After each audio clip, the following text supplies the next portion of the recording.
Hello guys, welcome back to my channel. दोस्तों, इस video के अंदर हम बात करने वाले हैं पी रेशियो के बारे में। यानी कि आपको काफ़ी सारे लोग क्या करते हैं कि स्टॉक्स रिकमेंडेशन देते हैं, ठीक है जी, कि स्टॉक इस वाले स्टॉक में आप पैसा डाल दीजिए, इस वाले में डाल दीजिए। यानी कि इस तरीके से लोग आपको रिकमेंड करते हैं स्टॉक के बारे में। लेकिन क्या वो स्टॉक सही रिकमेंड कर रहे हैं कि नहीं कर रहे हैं, और आपको कैसे मालूम पड़े? तो यानी कंपनी को जिसमें पैसा लगाना है उसको चूज़ करने के, उसको सेलेक्ट करने के कई सारे मेथड्स होते हैं, जिनमें से very very important P ratio होता है। हालांकि हम पी रेशियो के बेसिस पे सारा डिसीजन नहीं ले सकते, लेकिन कम से कम इस वीडियो के अंदर हम पी रेशियो को समझ के भी आप एक स्टॉक का आइडिया लगा सकते हैं कि वो स्टॉक सही है कि नहीं है आपके इन्वेस्टमेंट करने के लिए। तो दोस्तों, वीडियो को स्टार्ट करूं उससे आपसे पहले रिक्वेस्ट है कि इस वीडियो को लाइक कीजिए, शेयर कीजिए, और चैनल पर नए हैं तो चैनल को सब्सक्राइब कर लीजिए। दूसरी बात यह है कि ये वीडियो एजुकेशन पर्पज़ के लिए है। आप इसको वीडियो को आप अपने एजुकेशन पर्पज़ के लिए इस्तेमाल कीजिए, लर्निंग कीजिए, सीखिए। और आप कभी भी इन्वेस्टमेंट करते हैं स्टॉक के अंदर तो आप अपने फाइनेंशियल एडवाइज़र से अपना कंसल्ट जरूर कीजिएगा, ठीक है। तो दोस्तों, वीडियो में जो मैं बता रहा हूँ पी रेशियो, यानी कि किसी भी कंपनी को, मान लीजिए कंपनी ए है, कोई कंपनी बी है, कोई कंपनी सी है, कोई कंपनी डी है, कोई कंपनी ई है। मान लीजिए इतनी कंपनी है, और आपके सामने सारे, अगर आप इन सब का प्राइस मान लीजिए, जो शेयर प्राइस कहते हैं हम लोग, पेनी स्टॉक कहते हैं। मान लीजिए 2 रुपये इसका भी है, इसका भी 2 रुपये, इसका भी 2 रुपये, इसका भी 2 रुपये, इसका भी 2 रुपये है, मान लीजिए। और सेम सेक्टर की कंपनियां हैं, मान लीजिए आईटी सेक्टर की कंपनियां हैं या ये फार्मास्यूटिकल कंपनियां, सारी सेम कंपनियां हैं। तो आप किसके अंदर पैसा लगाएंगे? मान लीजिए मैं कहूँ आपको कि इन पांचों में से कोई एक कंपनी सेलेक्ट कीजिए, तो आप इसको सेलेक्ट करोगे कि इसको करोगे कि इसको करोगे, इसको करोगे, इसको करोगे? तो किसी भी कंपनी को सेलेक्ट करने के लिए कई सारे जो कहते हैं कि फाइनेंशियल रेशियो होते हैं, उनके बेसिस पे हम आइडिया लगा सकते हैं कि हमें किस कंपनी के अंदर पैसा डालना चाहिए। तो फाइनेंशियल रेशियो में जैसे कि एक होता है आपका पी होता है, और भी आपके कई सारे रेशियो होते हैं जो कि आपको आने चाहिए। तो आप इस चैनल पे और भी सारे रेशियो के बारे में जानना चाहते हैं कि जो फाइनेंशियल रेशियो और क्या क्या होते हैं, तो प्लीज़ मुझे कमेंट कर बताइएगा, वीडियो को लाइक कर दीजिए, तभी आपके लिए वो वीडियोस आएंगे। तो आप क्या कर सकते हैं कि आपको जो फाइनेंशियल रेशियोज होते हैं उन सब के बारे में पता होना चाहिए, ठीक है। लेकिन आप पी के बेसिस पे भी आप डिसीजन ले सकते हैं कि किसी कंपनी के अंदर उस कंपनी की रेपुटेशन कैसी है और उसके अंदर पैसा लगाना चाहिए कि नहीं लगाना चाहिए। तो देखिए, पी को हमें निकालने के लिए इसका एक फॉर्मूला होता है, हमें वो आना चाहिए सबसे पहले। तो इसको ज़रा क्लियर कर लेते हैं। तो यानी कि पी की जब बात कर लेते हैं तो पी का फॉर्मूला क्या होता है कि आपका मार्केट प्राइस पर शेयर, मार्केट प्राइस पर शेयर यानी कि मार्केट में शेयर का प्राइस क्या चल रहा है वो, अपॉन अर्निंग पर शेयर, यानी कि एक शेयर के ऊपर आप कितनी अर्निंग कर रहे हैं, अर्निंग पर शेयर।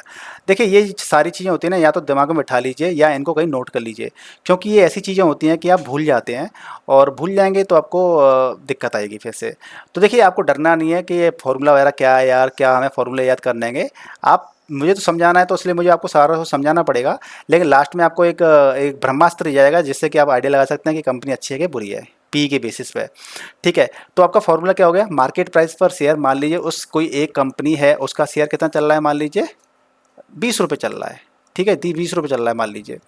और अर्निंग पर शेयर क्या है? अर्निंग पर शेयर हमें निकालना पड़ेगा, यानी कि क्या कह सकते हैं इसको हम, ई पी एस, यानी कि अर्निंग पर शेयर। तो अर्निंग पर शेयर निकालने के लिए आपका क्या होता है? आपका होता है profit after tax, profit after tax upon आपका क्या हो जाएगा, नंबर ऑफ शेयर, यानी कंपनी के पास नंबर ऑफ शेयर्स कितने हैं। तो ये फॉर्मूला हो गया। अब हमें पहले क्या करें, ईपीएस, अगर पी निकालना है तो हमें ईपीएस निकालना पड़ेगा, तो हम पहले ईपीएस निकाल लेते हैं। तो प्रॉफिट आफ्टर टैक्स क्या हो गया कि यानी कंपनी की जो प्रॉफिट हुई, मान लीजिए मैं 100 ले लेता हूँ, यानी कि 100 करोड़। अगर 100 करोड़ की प्रॉफिट हुई है कंपनी की, और उसने मान लीजिए पूरा सारा कुछ, मान लीजिए 120 करोड़ की प्रॉफिट हुई है, मान लीजिए एग्जांपल ले लेते हैं, और सारा कुछ टैक्स वगैरह कुछ कटा कटा के सब कुछ दे करके नेट प्रॉफिट जो आई है कंपनी की, प्रॉफिट आफ्टर टैक्स, टैक्स देने के बाद जो प्रॉफिट हुई है 100 करोड़ की हुई है। तो मान लीजिए 100 अपॉन, और नंबर ऑफ शेयर, यानी कंपनी के पास शेयर कितने, नंबर ऑफ शेयर मान लीजिए 50 है, 50 शेयर है कंपनी के पास। तो आपका क्या हो गया ये, 2, यानी कि ईपीएस कितना आ गया आपका, 2 आ गया। तो हम क्या करेंगे, पी वाले फॉर्मूले लगा देंगे कि P equals to market price पर शेयर कितना है, 20 रुपये चल रहा है मान लीजिए, तो 20 लगाया आपने, और EPS आपका कितना आ गया, 2 आ गया, तो अपॉन 2 कर दिया, तो ये कितना आ गया, 10। यानी कि आपका जो P रेशियो है, P रेशियो आपका आ गया 10, पी रेशियो 10 आ गया। अब हम कैसे आइडिया लगाएं कि कंपनी की स्थिति क्या है। देखिए 10 ये आ गया, इसका मतलब ये है कि जब भी कभी आप किसी कंपनी का पी देखते हैं, यानी कि मान लीजिए मैं यहाँ पे पी देख रहा हूँ, एक कंपनी मैंने ओपन कर ली है यहाँ पर मान लीजिए, ठीक है जी, ये आपके पास एक कंपनी है, और आप इसमें जब देखेंगे कि इसका पी रेशियो क्या है, तो देखिए यहाँ पे आ जाते हैं, ये देखिए आपका यहाँ पे पी रेशियो देखिए कितना दिखा रहा है, पी रेशियो, राइट। यहाँ पे पी रेशियो आपका कितना दिखा रहा है, आपका पी रेशियो यहाँ पे काफ़ी कुछ दिखा रहा है, एक सेकेंड, यस ठीक है, तो आपका पी रेशियो यहाँ पे कितना दिखा रहा है, 81:4। ये TTM क्या है आपका, ट्रेलिंग 12 मंथ पी रेशियो आ रहा है, यानी कि 12 मंथ का, लास्ट 12 मंथ का पी रेशियो दिखा रहा है ये आपका, ठीक है, 81:4, और हमारा कितना निकाला है, 10, हमारा 10 निकला है। तो इसी तरीके से आप क्या है, ये कंपनी का पी रेशियो आ गया।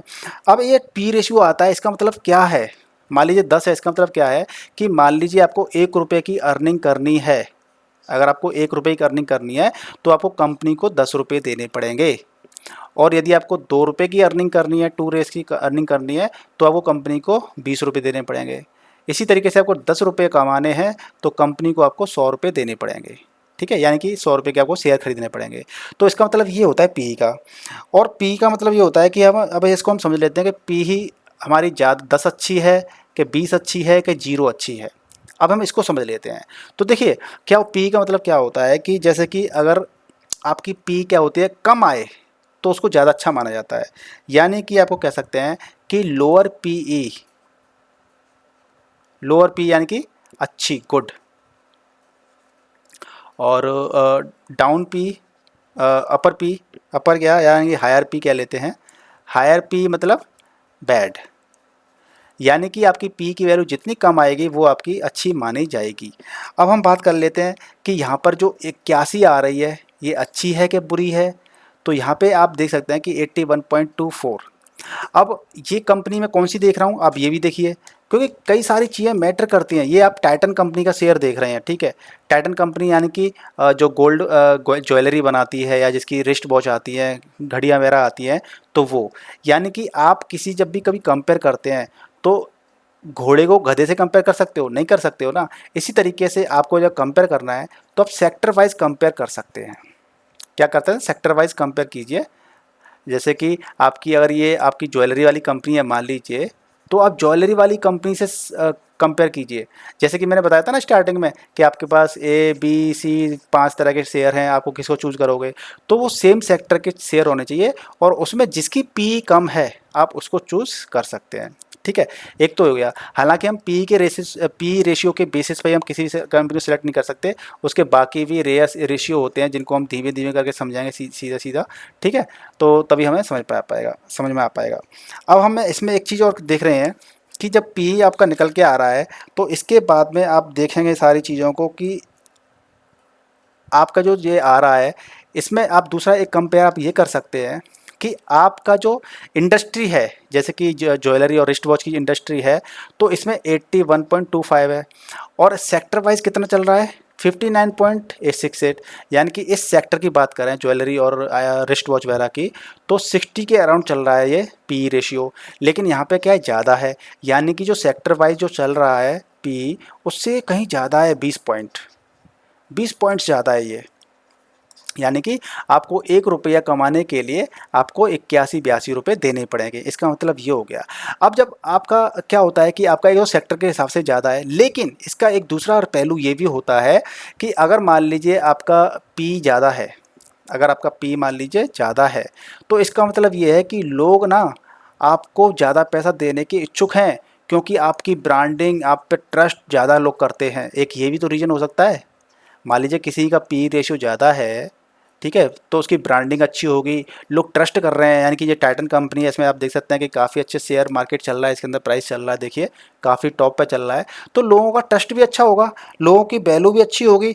तो इस तरीके से क्या है कि लोग ना इस पर ट्रस्ट कर रहे हैं, कंपनी पे, तो तब भी तो ज़्यादा चुकाने के लिए देखो, जब हमें कुछ चीज़ अच्छी मिलती है तो हम भी तो कभी क्या करते हैं, हम भी ज़्यादा पैसा देने के लिए इच्छुक हो जाते हैं कि नहीं यार कंपनी अच्छी है, हम ज़्यादा पैसा दे सकते हैं इस कंपनी को। ठीक है, तो आप ये चीज़ समझ सकते हैं, और सेक्टर वाइज कंपनी से कंपेयर भी कर सकते हैं। ठीक है जी। तो इस तरीके से अब हम बात कर लेते हैं टाइप्स ऑफ पी, यानी कि पी भी क्या करते हैं, दो तरह की पी होती है। टाइप्स ऑफ पी यानी कि पी क्या करते हैं, दो तरह की पी होती है। एक तो ट्रेलिंग पी होती है, ट्रेलिंग पी, और दूसरी होती है आपकी फॉरवर्डिंग पी। दोनों में सबसे ज़्यादा इंपॉर्टेंट ट्रेलिंग वाली होती है। ठीक है, ये वाली इंपॉर्टेंट होती है, ये ज़्यादा इंपॉर्टेंट नहीं होती है। ये अब फॉरवर्डिंग की बात कर ले तो ये सिर्फ क्या होती है, बस असेसमेंट के लिए होती है, अंदाज लगाने के लिए, असेसमेंट के लिए होती है, या प्रेडिक्ट करने के लिए होती है कि आगे चल के पी कितनी हो सकती है इस कंपनी की। लेकिन जो ट्रेलिंग पी होती क्या होती है, ये होती है आपकी पास्ट परफॉर्मेंस पे बेसिस, यानी कि पास्ट में आपकी पी कितनी रही थी, यानी कि ये हिस्टोरिकल डेटा दिखाती है कि पहला इसका कितना डेटा रहा है, और ये ज़्यादा ऑथेंटिक भी होती है।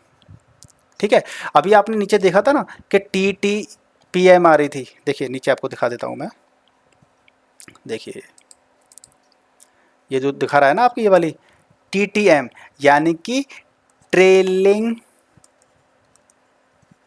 12 मंथ पी, यानी कि लास्ट के 12 मंथ की पी आपकी ये है। तो गाइस इस तरीके से आप इसमें देख सकते हैं कि किस तरीके से पी का रोल होता है। तो अब जब भी कोई आपको शेयर मार्केट के बारे में बताता है तो जस्ट आंख बंद करके किसी भी शेयर पे आपको डिसीजन नहीं लेना है, आंख बंद कर नहीं सोचना है। आप उसका पी रेशियो खुद देखिए कि उसका रेशियो कितना है, और उसी के बेसिस पर डिसीजन लेंगे तो आप ज़्यादा अच्छी कंपनी में स्टॉक में इन्वेस्ट कर पाएंगे। हालांकि इसके अलावा और भी बहुत सारे फैक्टर्स होते हैं जो कि आपको आने चाहिए कि किस फैक्टर के हिसाब से कौन सा हमें कहाँ पे पैसा लगाना चाहिए। तो आप चाहते हैं कि बाकी में मैं बाकी और भी वीडियो बनाऊं, तो उसके लिए आपको प्लीज़ मुझे वीडियो को लाइक और शेयर और चैनल को सब्सक्राइब करना पड़ेगा, और कमेंट करके बताइए कि मैं वीडियो वो बनाऊं कि नहीं बनाऊं। ठीक है, तो गाइज़ मिलते हैं फिर से एक और इन्फॉर्मेटिव वीडियो के साथ, तब तक के लिए goodbye and take care.